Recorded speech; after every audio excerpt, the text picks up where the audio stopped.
All right. To continue with what I was talking about last time, I apologize for the somewhat abrupt way in which that lecture had to come to an end. It may or may not have been obvious, but there were just other things going on that required a somewhat artificial punctuation at the very end of that talk. And let me return to the subjects there and try and make them a little clearer.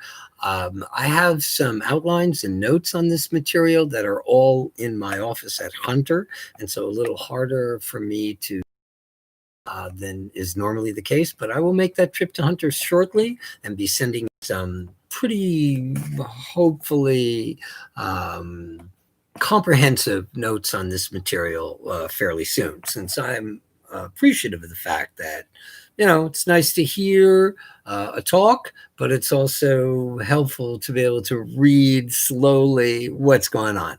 All right. So today I am determined, in addition to saying more about Hume's view of motivation and the reason-passion distinction, to move on to Hume's distinctive picture of moral judgment and say something about the strengths and weaknesses of that picture. All right, first, a bit of review of the reason-passion distinction. As you by now must know, passions for Hume are states of the person which have a certain kind of nature, or what I'm inclined to call a phenomenological content, much the same way in which the taste of whiskey is different than the taste of strawberry ice cream. They have a different kind of feel, a different phenomenological content. When you look at a bright red paint sample, that's a very different phenomenological content than what it is to look at a subdued gray paint sample. Neither of those inner states make any representational claims about the world. They're just inner states with distinct phenomenological content. Hume thinks of our emotional states as like that, and I think the reason he does is because he sees undeniably that our emotional states and passions are often the cause of action. And so he assimilates these states to the kinds of things that we can think of as having causal efficacy in nature, much the same way in which certain states of the body cause certain subsequent states of the body to unfold, certain states in nature cause subsequent states in nature. Hume is attracted to the idea that our emotional states might be thought of as just these complicated, biophysical states of the person, which in turn cause action of one kind or another. By contrast, reason is this extra capacity we have to represent the world, hopefully truly, in sentences or maps or pictures. There are any one of a number of ways in which we can fashion a representational language. Obviously, you could do it in sign language, picture language, doesn't matter. It's representational. And insofar as these representations have a kind of conventionality or code, or, in the case of picturing, maybe a resemblance relationship, however these representational aspirations, as it were, are to be understood, it's not a causal relationship. If that map is a good representation of the subway, that's not a causation story. That's a different kind of story. So Hume is tempted, I think, to think of our capacity to represent the world on one hand, and how it is that we cause action on the other, as wholly distinct, as having nothing to do with one another. And you can understand it. When I put it that way, it sounds pretty intuitive. On the other hand, as I tried to rehearse last time, this can't be quite right. There's got to be other considerations in play as well. Again, I said this before, I'll repeat it. It's never, as far as I can remember, it's almost never the case that Hume's position is utterly wrong, completely worthless. And by that, I mean, you can always think of some examples which fit the Humean picture pretty well. And in this case, like I say, you might wake up in the morning and just have this vague sense of anxiety, not because you believe anything that you didn't believe before, or you can have this sense of ebullience. And this too doesn't have any immediate obvious connection to any claim about the world you think true. I don't deny any of this, but these examples hardly exhaust our emotional life. And as I say, there are many cases where, and these are often central cases, where our emotions, to use philosophical talk, take an object. We are angry at someone. We are resentful of, a law or an arrangement. We are proud of our, spouse or child. We are jealous of a colleague, whatever. We have a certain emotional state towards a particular object. I'm afraid of the gun or the snake. And to say I have a particular emotional state towards a particular object always, or almost always, I can't think of any counterexample right now, goes hand in hand with having certain beliefs about the object. I believe that this object before me is dangerous. If this gun were to go off, it could cause injury or death. I believe that, my essay really does say something interesting about the problem of mental causation. I wish. Let's have another example. I'm very proud of the wall that I built out of stone or something like this. And if it turns out I have false beliefs that it's really not the case that, somebody did that which caused my anger, or if it's really not the case that it's my essay that won the prize, or if it's really not the case that this is a gun and it's just a big piece of candy, well, typically then the emotional state evaporates as well, which shows you how tied to belief these emotional states are. If I'm afraid of the gun and it turns out it's not a gun but a piece of candy, the fear goes away, which shows you the ways in which the fear is inextricably tied to a representational belief. That's one point. The other point that I think is worth making is that while it's not obvious how to account for this, it's just the kind of deep feature of what it is to have successfully evolved that, many animals, I'm not sure only mammals, but certainly mammals and persons are able to negotiate their survival precisely because their representational states are causally efficacious. It's precisely because the deer has a very good representation in its head as to how close that cheetah can get before it's itself in danger, that they survive. And this is just the truth. The animals which don't have good representations about their external environment, they don't reproduce. They don't survive. I'm sure there were many gazelles that were very bad representors of lethal distance. The same way I'm sure there were many cheetahs that overestimated their ability to reach the gazelle once they started to run. Those creatures don't survive, don't get mates, don't reproduce. Typically, those that manage to survive, in part, do so because they're good at representing the world accurately and acting on those representations. It's not enough to simply have a true belief about how close you have to get to that deer before you can run and capture it. You have to be able to enact that thought successfully in order to capture the gazelle and have it for your dinner.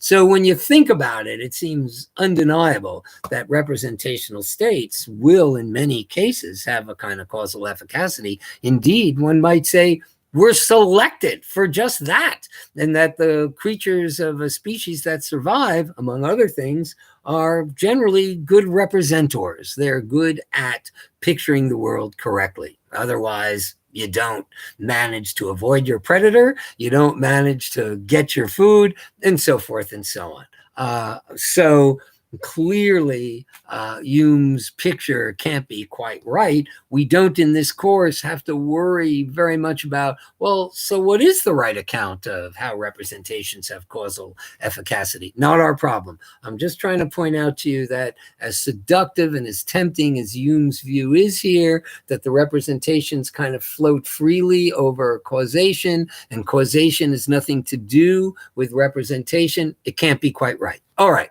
I'm sure we'll come back to this, but I'm going to leave it there. Now, on to the following two sections. Moral distinctions not derived from reason, but derived from sense.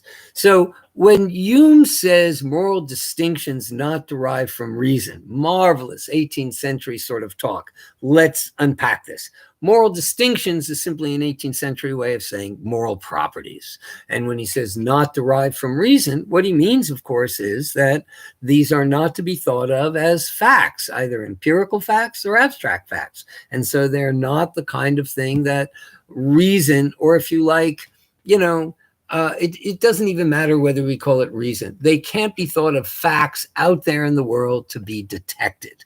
That's the fundamental point.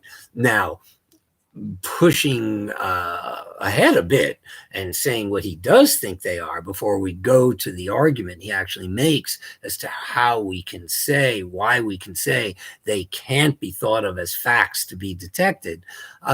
Hume thinks, of course, that moral distinctions, moral properties name certain kinds of non-cognitive reactions that the world causes in us. A very useful example for Hume, he doesn't make as much of it as he could, it's a very natural one for a Humean to make, is the application of aesthetic properties to nature. Very intuitive. So we look at the Grand Canyon and find it beautiful. We look at the starry skies, in the country, and we find them sublime. Well, I think here it's kind of very easy to see. The Grand Canyon, when we call the Grand Canyon beautiful, what we really mean is we typically have a certain kind of response when we're standing in front of the Grand Canyon. When we call the starry sky sublime, we mean it's just very typical for persons to look at this array of light in the dark sky and call it sublime. As I said before, a very natural way to feel your way into the Humean intuition here is to ask yourself, could there be a creature like us in certain ways, a very good fact detector that just didn't think or find these objects to bear these properties? I think this is very easy to see in like the starry sky case.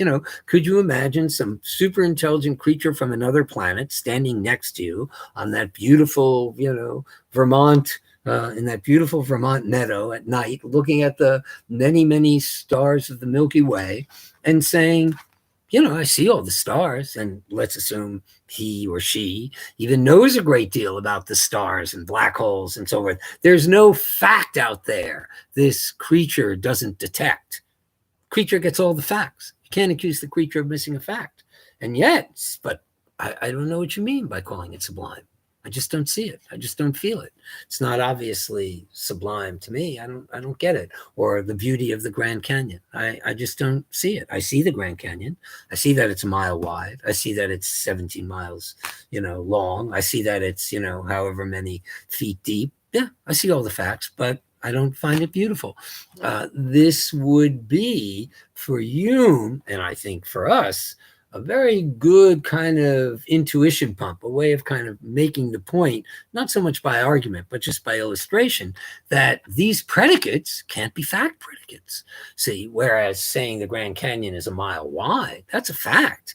And any fact detector is going to see it. That's a fact. Hume would say discerned by reason. But I hope you're beginning to see it doesn't really matter what it's discerned by. Hume sort of gets the whole story a little backwards for us.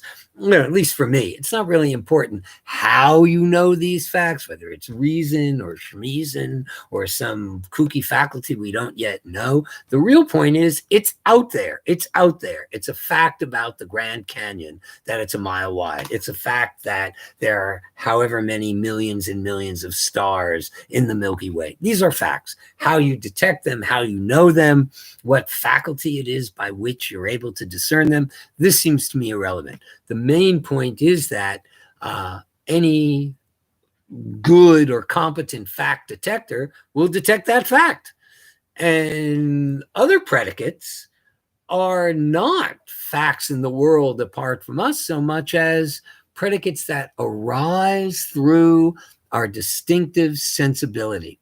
And this is, I know you signed up for moral philosophy and not some kind of big metaphysical speculation, but I find this a really deep, really interesting point about, the arts and sciences. You might say, the sciences traffic in facts that are out there apart from persons.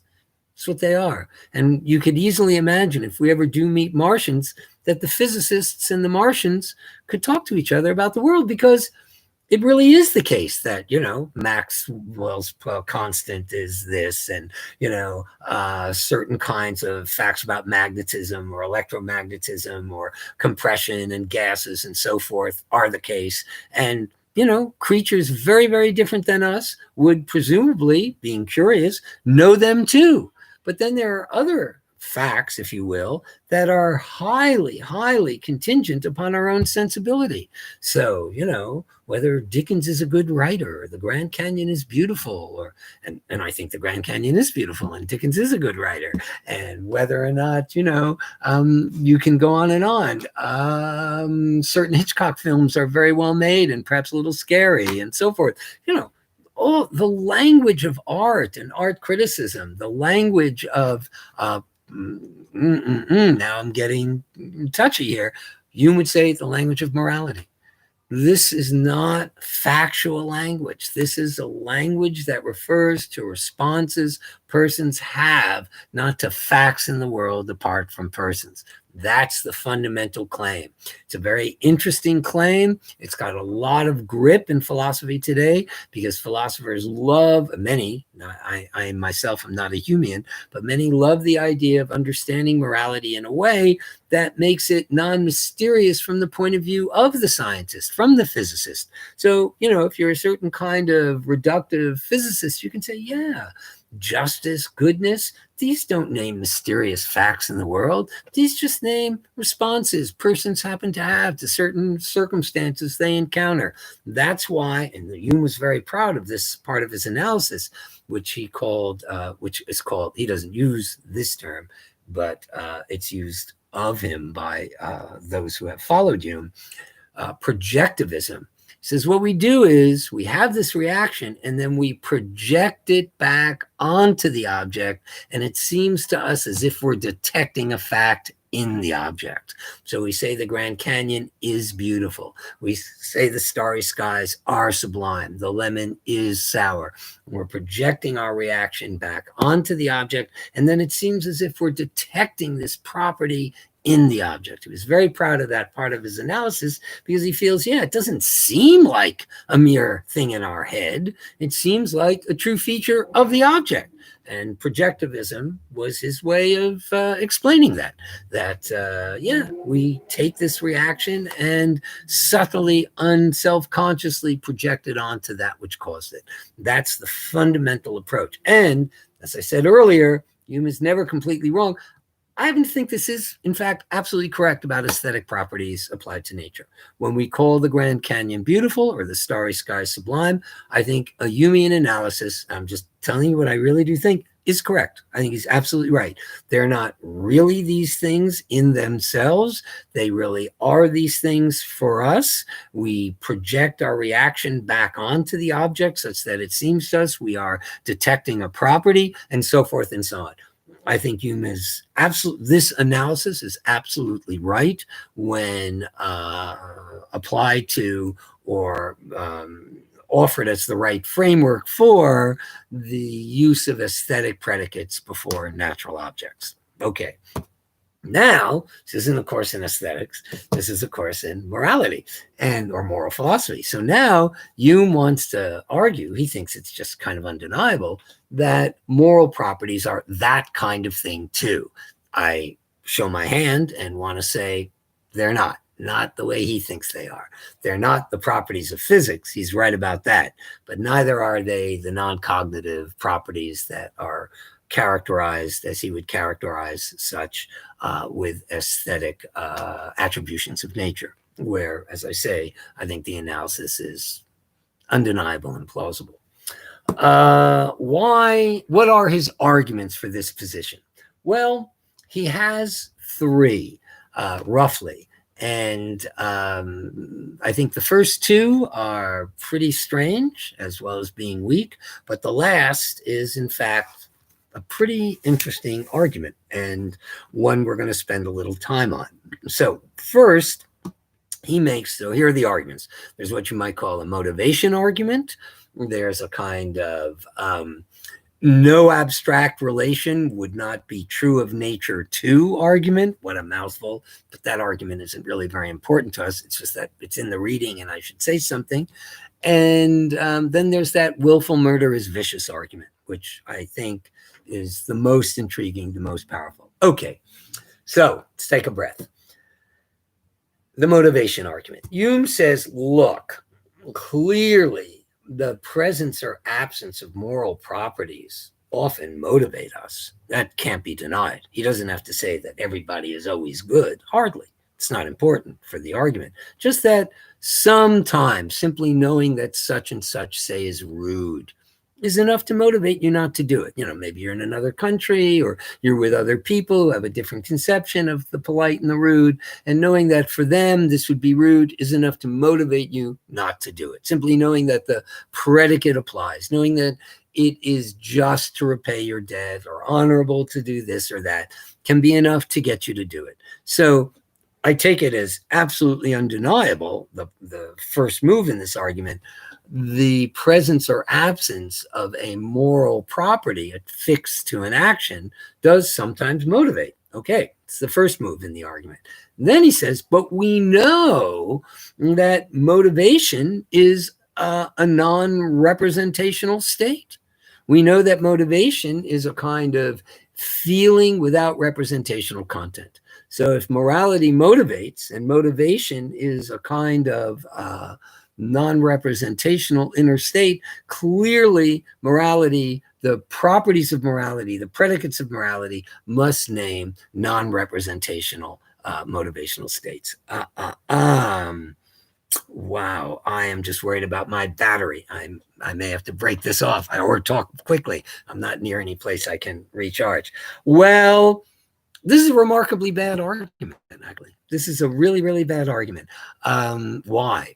Because even if what Hume says about motivation is true, and every time we're motivated, we're in the grip of a non-representational, I'm using the word rational in his sense, our emotional states on Hume's view are neither rational nor non-rational. They're just states which can be assessed from the standpoint only of some other passion. But even if he's right that when we're motivated, we're in the grip of some non-representational state, that hardly shows that moral terms, moral concepts cannot name objective facts in the world. Indeed, his argument is, if you think about it, quite ridiculous. So, because, we can, of course, be motivated by the presence or absence of all kinds of factual states of affairs. The motivation may be a non-cognitive state, but that doesn't mean the property can't refer to things in the world. So, consider the property of being carcinogenic.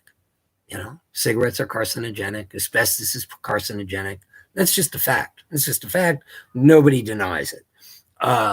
Now, I might be motivated to stop smoking only if I'm gripped by some non-cognitive interest in avoiding death. Sure.